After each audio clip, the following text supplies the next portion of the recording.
Hello everyone. आप लोगों ने पिछले क्लास में नंबर सिस्टम के बारे में पढ़ा था। नंबर सिस्टम में आप लोगों ने पिछले क्लास में जो पढ़ा था वो आपके टॉपिक थे संख्या। संख्या किसे कहते हैं, अंक क्या होता है। उसके बाद हम लोगों ने पढ़ा था संख्या प्रणाली। संख्या प्रणाली संख्या प्रणाली में हम लोगों ने पढ़ा था कि संख्या प्रणाली दो प्रकार के होते हैं। एक होता है दशमिक और दूसरा होता है रोमन। ये आपने पढ़ा था। यह भी पढ़े थे कि दशमिक प्रणाली भी दो प्रकार के होते हैं। एक आपका होता है इंडियन सिस्टम और दूसरा आपका होता है इंटरनेशनल, मतलब भारतीय और अंतर्राष्ट्रीय। ठीक है। उसके आगे हम लोगों ने और भी चीज़ें पढ़ा था। हम लोगों ने पढ़ा था कि प्लेस वैल्यू और फेस वैल्यू, ये दो चीज़ें हम लोगों ने पढ़ा था कि प्लेस वैल्यू क्या होता है और प्लेस वैल्यू और फेस वैल्यू ये आपका होता है स्थानीय मान। स्थानीय मान और ये आपका होता है जातीय या अंकित या वास्तविक मान। इतने टॉपिक के बारे में आप लोगों ने पिछले क्लास में पढ़ा था। अब हम आज इसके आगे पढ़ाएंगे आप लोगों को। इसके आगे आज हम लोग जानेंगे कि संख्याओं का वर्गीकरण। संख्याओं का वर्गीकरण मीन संख्याओं को किस रूप से वर्गीकृत किया गया है, अलग अलग रूप में सबको बांटा गया है, इस चीज को हम लोग जानेंगे। तो सबसे पहले दोस्तों हम लोग देखते हैं कि किस प्रकार से सारे संख्या। एक चीज और हम लोगों ने पिछले क्लास में पढ़ा था, आरोही क्रम और अवरोही क्रम, मतलब घटते क्रम और बढ़ते क्रम। ठीक है, असेंडिंग और डिसेंडिंग ऑर्डर जिसको बोलते हैं। तो इतने टॉपिक हम लोगों ने पिछले क्लास में पढ़ लिया था। अब जो हम लोगों को पढ़ना है वो है संख्याओं का वर्गीकरण। संख्याओं का वर्गीकरण। ठीक है, क्लासिफिकेशन ऑफ नंबर। ठीक है। अब क्या है, क्लासिफिकेशन ऑफ नंबर में हमको जानना है, सबसे पहले जो हमको पढ़ना है वो है प्राकृत संख्या। प्राकृत संख्या जिसको हम लोग बोलते हैं नेचुरल नंबर। तो आपसे पूछा जा रहा है कि नेचुरल नंबर कौन सी संख्या होती है। तो देखिए, नेचुरल नंबर वैसी संख्या होती है जो प्रकृति की देन है, मीन्स जिसका कोई आविष्कार या खोज नहीं किया गया है। ठीक है, वो पूर्व से चली आ रही है, प्रकृति की देन है, वो प्रकृति ने देकर गया है, इसलिए उस संख्या को हम लोग बोलते हैं नेचुरल नंबर। और वो संख्या होती कौन है, तो वह संख्या आपका होता है एक से शुरू होकर के और यह इन्फिनिटी तक चले जाती है। ठीक, इसी संख्या को हम लोग बोलते हैं प्राकृत संख्या, या इसी संख्या को हम लोग बोलते हैं गिनती की संख्या। गिनती की संख्या मतलब काउंटिंग की नंबर। ठीक है। दूसरी आपका आता है पूर्ण संख्या। दूसरा आपका आता है पूर्ण संख्या। अब ये पूर्ण संख्या कौन होती है, इसका इंग्लिश होता है होल नंबर। तो देखिए, ये जो संख्या है ना, इसमें जीरो की कमी है। जीरो नहीं होने के कारण ये संख्या पूर्ण नहीं माना गया है। ठीक है। और जीरो का हमारा आविष्कार जानते हैं कि किसने किया है, आर्यभट्ट ने। आर्यभट्ट ने जीरो का, जो भारतीय गणितज्ञ हैं जिन्होंने जीरो का आविष्कार किया। तो मतलब इसीलिए इसको नेचुरल नंबर में नहीं रखा गया, क्योंकि इसकी खोज की गई है जीरो की। तो इसको हम लोग रखते हैं पूर्ण संख्या में, होल नंबर में। इसको जैसे ही जीरो लगता है, प्राकृत संख्या में जैसे ही जीरो लग जाता है तो संख्या क्या होता है, पूरा हो जाता है। इसीलिए इसको बोलते हैं पूर्ण संख्या या whole number. Dot dot dot dot infinity तक ये जाती है। ठीक। तीसरी जो आपका आता है, तीसरी है सम संख्या।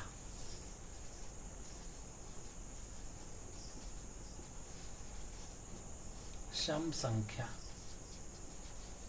Even number. अब ये आपका इवन नंबर कौन सा नंबर होता है? तो हम लोग जानते हैं कि इवन नंबर वैसी संख्या को कहते हैं जो दो या दो से पूर्णतः विभाजित हो जाए। मतलब कि दो से जिसमें पूरा पूरा भाग लग जाए, वैसी संख्या आपका क्या होता है, सम संख्या कहलाता है। जैसे 2, 4, 6, 8, 10, 12 dot dot dot dot dot dot infinity चले जाएंगे। ठीक। अब इसके आगे हम लोग बात करते हैं विषम संख्या की। विषम संख्या की बात करते हैं।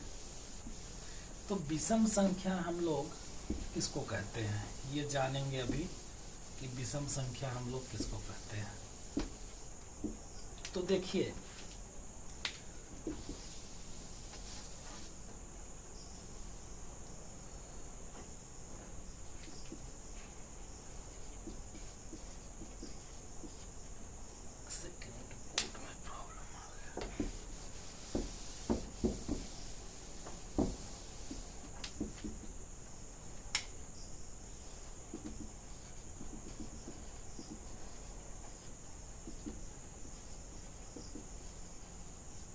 विषम संख्या, इसको हम लोग बोलते हैं ऑड नंबर। तो विषम संख्या कौन सी संख्या होती है, इसको हम लोग जानेंगे। तो देखिए, आपका विषम संख्या जो होता है ना, इसमें दो से पूरा पूरा भाग नहीं लगता है। मतलब कह सकते हैं कि वैसी संख्या जिसमें दो से पूरा पूरा भाग नहीं लगता हो, मतलब दो उस संख्या को नहीं काटता है, तो वैसी संख्या क्या कहलाता है, विषम संख्या कहलाता है। जैसे 1, 3, 5, 7, 9, 11, 13 dot dot dot dot dot infinity. Ratio यही होगा, 2-2 का डिफरेंस होगा सबके बीच में। ठीक है। उसी तरह सम संख्या वाले में भी 2-2 का डिफरेंस होगा सभी के बीचों में। ठीक है। अब हम लोग अगली पढ़ेंगे पूर्णांक, पूर्णांक संख्या। पूर्णांक संख्या, पूर्णांक संख्या को हम लोग इंग्लिश में बोलते हैं इंटीजर्स, इंटीजर्स नंबर। ठीक है। अब इंटीजर्स किसको कहते हैं? तो देखिए दोस्तों, इंटीजर्स हम लोग उसको बोलते हैं जिसमें धनात्मक व ऋणात्मक संख्या तथा जीरो तीनों मिलकर वह संख्या बनी होती है। वैसी संख्या को हम लोग पूर्णांक या इंटीजर्स बोलते हैं। जैसे मान लीजिए कि ये संख्या रेखा है, इसमें यहाँ पे जीरो है मिड पॉइंट पे, और इधर आपका 1 है, 2 है, 3 है, plus dot dot dot dot dot plus infinity. मतलब इधर की जो जीरो की दाहिने तरफ की जो संख्या होती है वह पॉजिटिव संख्या कहलाती है, मतलब धनात्मक संख्या। और जीरो के बाएं साइड की जो संख्या होती है वह आपका ऋणात्मक संख्या कहलाती है। ऋणात्मक, निगेटिव, निगेटिव पॉजिटिव और ये जीरो, ये तीनों को जब मिल जाता है तो तीनों मिलकर पूर्णांक संख्या का निर्माण करता है। तो इसको हम लोग बोलते हैं कि इंटीजर्स या पूर्णांक संख्या। ठीक। अब आप लोग धनात्मक जान गए कि धनात्मक जीरो के दाहिनी तरफ की जितनी संख्या है वो हमारा धनात्मक हुआ, और जीरो के जो बाईं तरफ है वो हमारा ऋणात्मक हुआ। अब जीरो के ऊपर न प्लस काम करता है न माइनस। कहने का मतलब हुआ कि यह न्यूट्रल है, उदासीन है। जीरो को आप किसी संख्या में जोड़ेंगे तो भी कोई फर्क नहीं, और जीरो को किसी संख्या में घटाएंगे तो भी कोई फर्क नहीं। इसीलिए इस पे कोई साइन नहीं होता है, न जोड़ का न घटाव का। हाँ, गुना का हो सकता है, गुना से फर्क पड़ता है। अब आगे हम लोग देखते हैं ये भाज्य संख्या। तीसरा जो आपका ये पांचवा छठा हो गया। छठा जो आपका हो गया वह है भाज्य संख्या। तो हम लोग भाज्य संख्या किसको कहते हैं? तो भाज्य संख्या ऐसी प्राकृत संख्या जो स्वयं और एक के अतिरिक्त कम से कम किसी एक अन्य संख्या से विभाजित हो, उसे हम लोग क्या कहते हैं? भाज्य संख्या कहते हैं। कहने का मतलब हुआ कि कोई भी ऐसी संख्या हो, मतलब प्राकृत संख्या, जीरो को यहाँ पर नहीं लेते, तो कोई भी ऐसी प्राकृत संख्या हो जो स्वयं से, वन से और इसके अलावे किसी एक और संख्या से, कम किसी एक और संख्या से विभाज्य होगी, तो ऐसी संख्या क्या होगा? भाज्य संख्या कहलाएगी। जैसे 4, 6, 8, 10, 12 ... इसी रूप में लिखते हैं। या फिर कह सकते हैं 4, 6, 8, यहाँ पे कुछ छूट गया ना, 9 ले लो भाई, नहीं तो कहोगे कि सम संख्याएं सर ने पूरा ले लिया। चलो 9 ले लो। अब देखिए 4 में हम लोग डिवाइड करेंगे तो 1 से भी 4 कटेगा, 4 से भी ये 4 कट जाएगा, और कोई एक और संख्या जिससे ये 4 कटे तो 2 से भी ये 4 कट जाएगा। मतलब 1 और स्वयं के अलावा 1, 2 भी एक ऐसी संख्या है जो 4 को काट सकता है। ठीक उसी प्रकार 6 भी कटेगा, 8 भी कटेगा, 9 भी कटेगा, 10 भी कटेगा, 12 भी कटेगा। तो मतलब ऐसी जो संख्या होगी वह संख्या हमारा कहलाता है भाज्य संख्या। अब हम लोग देखते हैं भाज्य संख्या के बाद आते हैं आपका अभाज्य संख्या पे।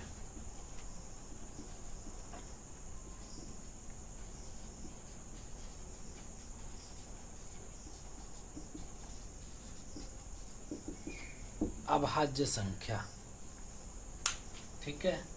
तो अभाज्य संख्या हम लोग किसको कहते हैं?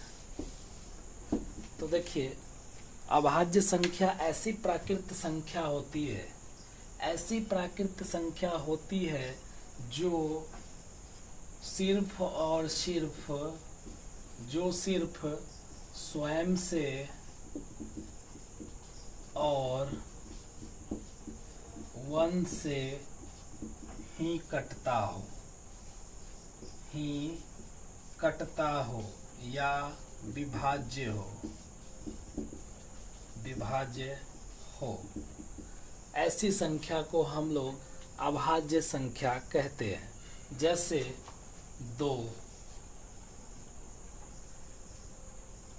3, 5, 7 ... मतलब 2 एक ऐसी संख्या है जो सिर्फ 1 से कट सकता है और सिर्फ 2 से कट सकता है। इसके अलावा यह किसी से कटेगा क्या? किसी से नहीं कटेगा। उसी प्रकार आपका 3 1 से कट सकता है और 3 से कट सकता है, इसके अलावा ये किसी से नहीं कटेगा। उसी तरह ये 5 1 से कट सकता है और 5 से कट सकता है, 1 से कट सकता है, 7 से कट सकता है। इसी तरह से आपका ये प्रोसेस होता है। मतलब वैसी संख्या हम लोग जो अभाज्य संख्या को कहते हैं जो संख्या में सिर्फ 2 ही किसी से भाग लगता हो। एक आपका जो संख्या होगा, जो स्वयं संख्या होगा, जैसे 7 है तो 7 से, और दूसरी जो 1 होगा 1 से। इसके अलावे किसी से आपका भाग नहीं लगता है। तो ऐसी संख्या को अभाज्य संख्या कहते हैं। अब आपकी बात आती है कि सबसे छोटी अभाज्य संख्या कौन सी होती है। तो सबसे छोटी अभाज्य जो आपका होता है वह 2 होता है, और 1 जो है ना ही भाज्य है और ना ही अभाज्य है। ठीक है, ये क्वेश्चन आपसे बार बार पूछ भी दिया जाता है कि वो ये 2 सबसे छोटी अभाज्य संख्या कौन सी है, पूछ दिया गया है, कई बार पूछा गया क्वेश्चन है। अब आपसे एक और क्वेश्चन यहाँ पे पूछ देगा कि 1 से लेकर 100 के बीच में, 1 से लेकर 100 के बीच में कितनी अभाज्य संख्या होती है। 1 से 100 के बीच में, 1 से 100 के बीच में अभाज्य संख्या कितनी होती है।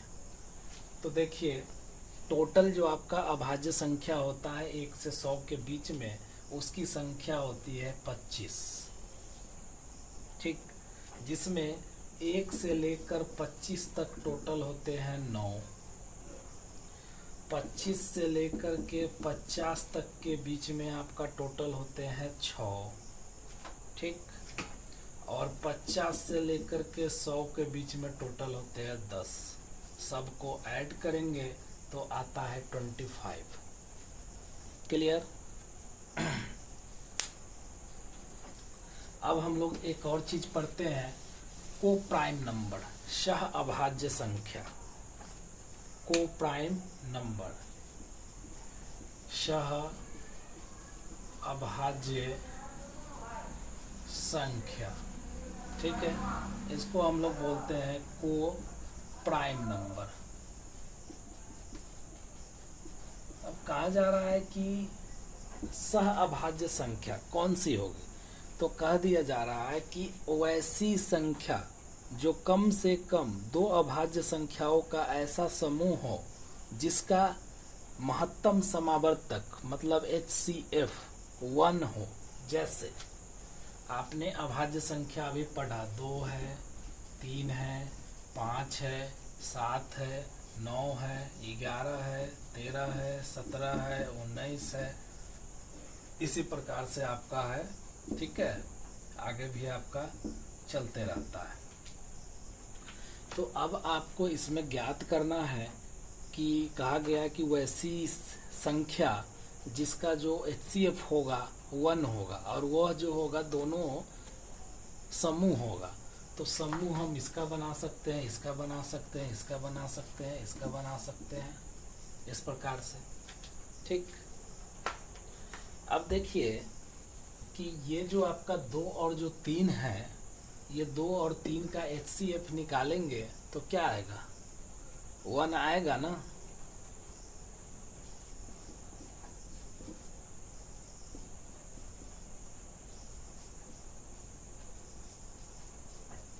क्या आया, 1 आया। उसी प्रकार इस समूह का भी आएगा 1, उसी प्रकार इसका भी आएगा 1। मतलब वैसी जोड़ा होगा जिसका 1 आएगा, उसको हम लोग क्या बोलेंगे, को प्राइम नंबर बोलेंगे। ठीक है, जैसे 5 और 7 का ले लिए, तो 5 का और 7 का, तो ये भी आपका लगा देते हैं। 2 आ गया, 5 आ गया, 2 दूना का 4 आ गया, 1 आ गया, 2 आ गया, कट गया, बचा कितना, 1। उसी प्रकार 9 11 का भी आ जाएगा, 13 17 19 23, जो भी है देख लेंगे हम लोग निकाल के। जिसका HCF 1 होगा वही को प्राइम नंबर कहलाएगा, बाद बाकी नहीं कहलाएगा। अगला है आपका परिमेय संख्या। परिमेय संख्या,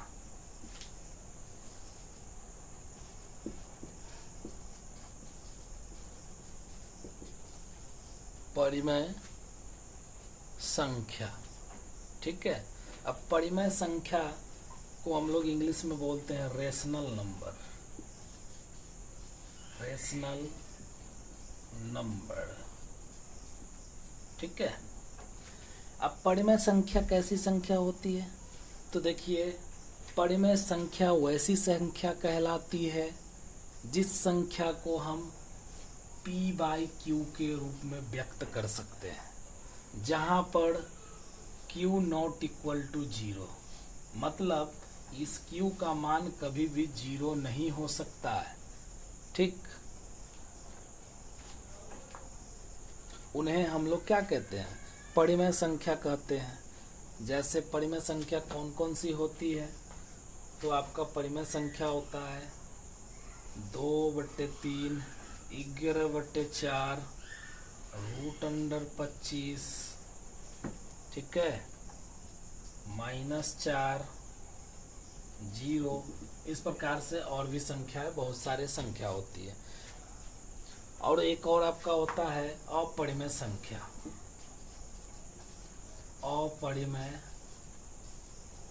संख्या, यहाँ पर भी वही बात होती है कि p/q के रूप में इसको हम नहीं लिख सकते हैं, लेकिन यह पूर्ण संख्या भी नहीं होता है, मतलब इसका वर्गमूल भी नहीं निकल सकता है। ठीक है, ऐसी संख्या होता है जिसका वर्गमूल भी नहीं निकाला जा सकता है। ऐसी संख्या को हम लोग क्या कहते हैं, न ही इसको हम पूरा संख्या लिख सकते हैं, न ही इसका हम वर्गमूल निकाल सकते हैं।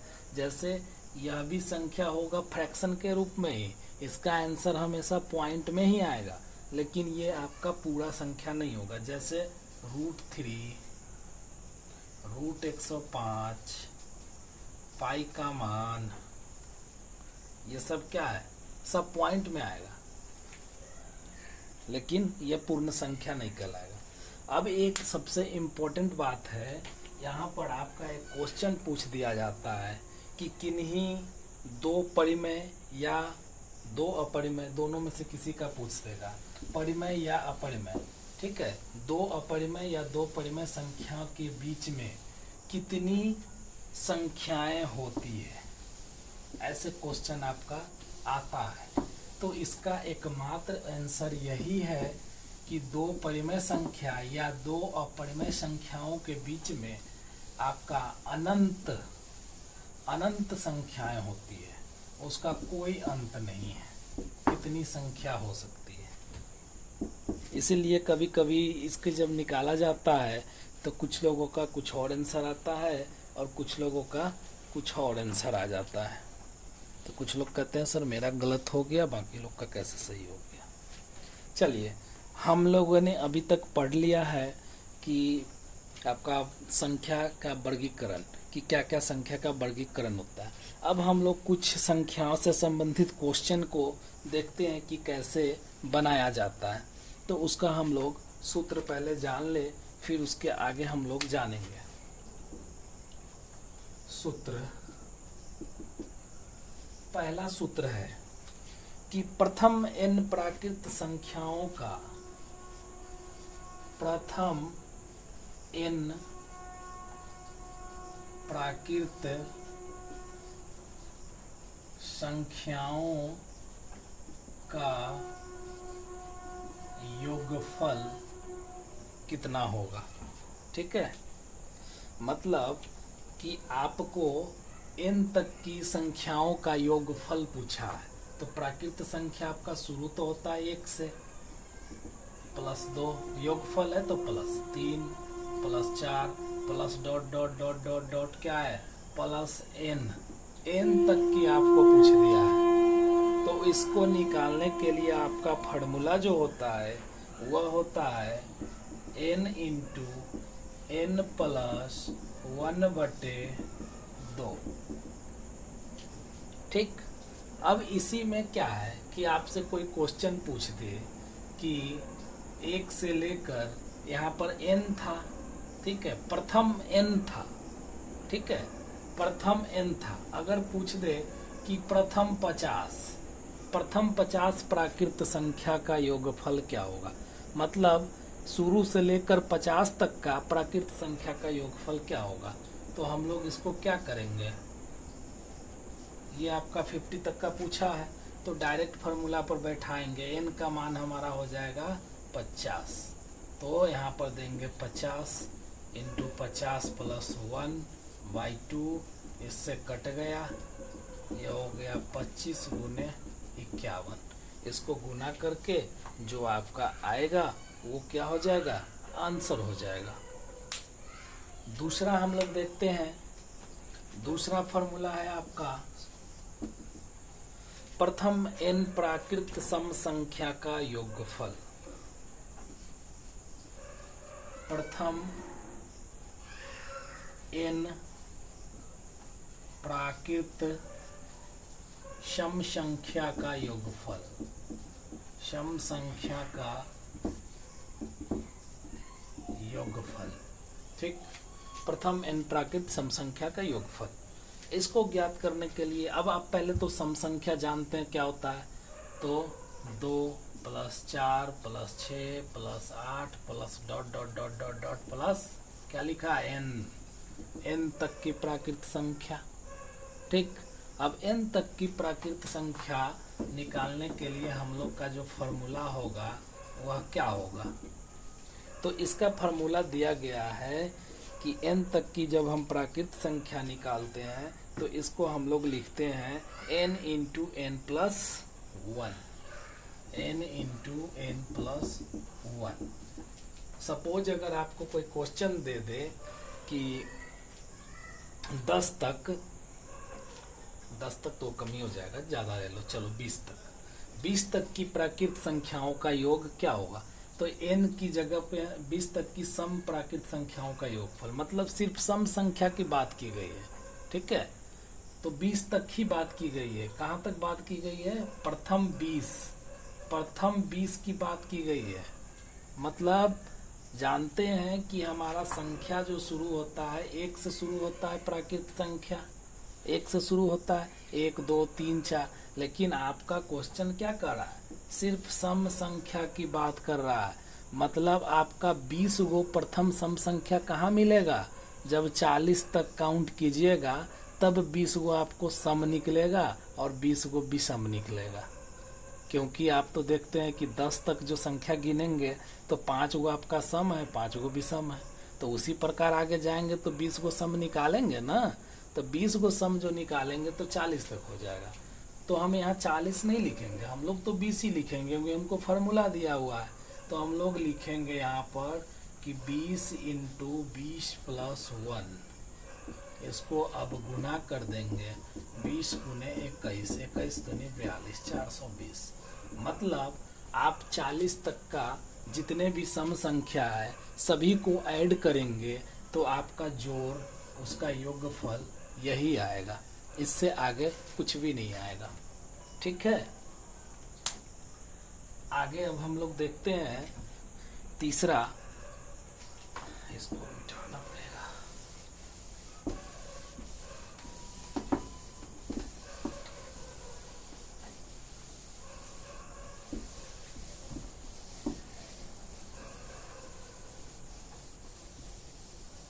चलिए, तीसरी जो आपका है वो फॉर्मूला दिया गया है प्रथम n प्राकृत विषम संख्याओं का योगफल।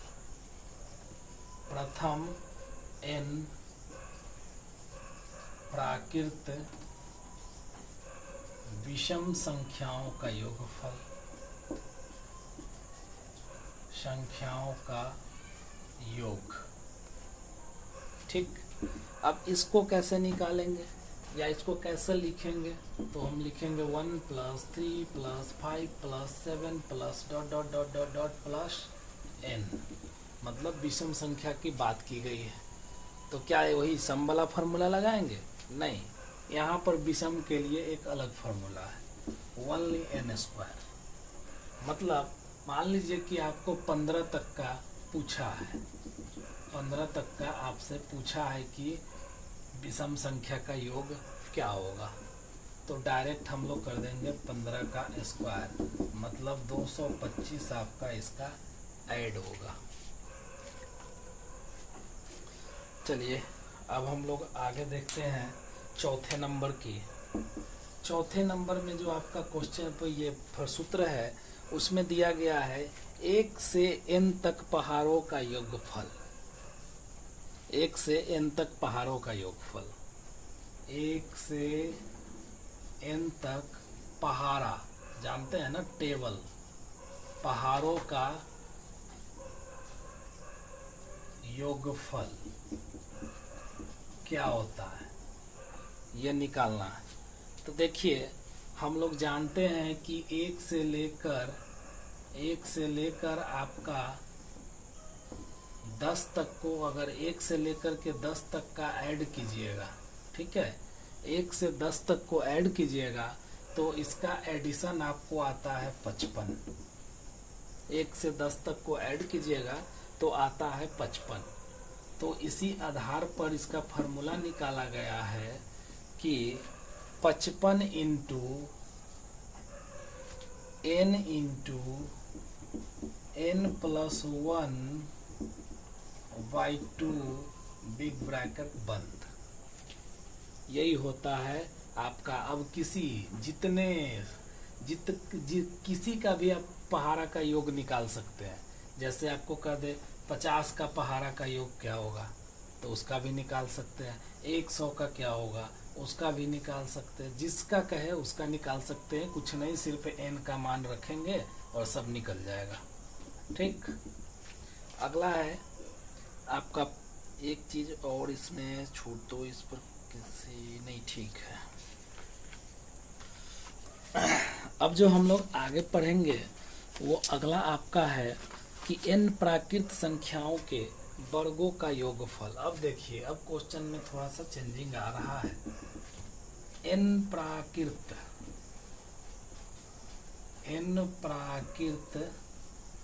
संख्याओं के वर्गों का योगफल। वर्गों का योगफल क्या होगा? वर्गों का योगफल पूछ दिया। तो वर्गों का योगफल निकालने के लिए हम लोग क्या करेंगे? पहले तो इसको लिखा हुआ कैसा रहेगा क्वेश्चन, उसको देखिए। आपका रहेगा n प्राकृत है, मतलब n तक रहेगा। तो 1 का स्क्वायर, 2 का स्क्वायर, 3 का स्क्वायर प्लस 4 का square plus dot dot dot dot plus n का स्क्वायर। यही होगा क्वेश्चन। अब आपका बनाने का जो फॉर्मूला होगा वह होगा n/6 into n plus 1 into 2n plus 1। ये हो गया आपका फॉर्मूला। ठीक है ना? चलिए अगला है आपका 6ठे नंबर, n प्राकृत संख्याओं के घनों का योग। देखिए यहाँ पे स्क्वायर था, अब यहाँ पे घन की बात कर दिया है। n प्राकृत संख्याओं के घनों का योग। घनों का योग क्या होगा? तो देखिए घनों का योग मतलब क्यूब निकालना है। 1 का क्यूब, 2 का क्यूब, 3 का cube plus dot dot dot dot dot plus n का क्यूब। यही है ना? अब इसका फॉर्मूला बहुत ही आसान होता है, कुछ नहीं है, n into n plus 1 by 2 का स्क्वायर। यही होता है आपका इसका फॉर्मूला। अब आगे हम लोग देखते हैं सम संख्या के वर्गों का योगफल।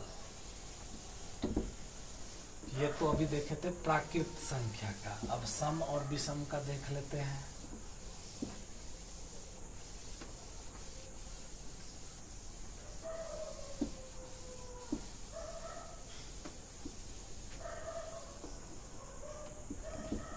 चलिए यहाँ पे आपका बताया गया है कि n प्राकृत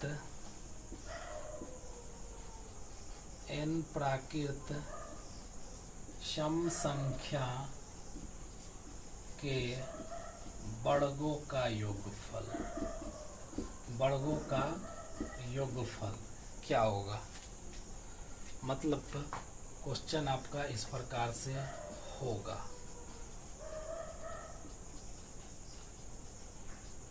ठीक है, ये बराबर की चिन्ह है।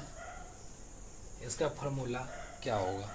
तो इसका जो आपका फॉर्मूला होता है वह होता है 2n/3 into n plus 1 into 2n plus 1। यही फॉर्मूला इसका होता है। आगे हम लोग चलते हैं नंबर 8 पे। n प्राकृत सम संख्या के घनों का योगफल। यहाँ पे वर्गों था, अब आपका इसका घन का योगफल पूछ दिया है।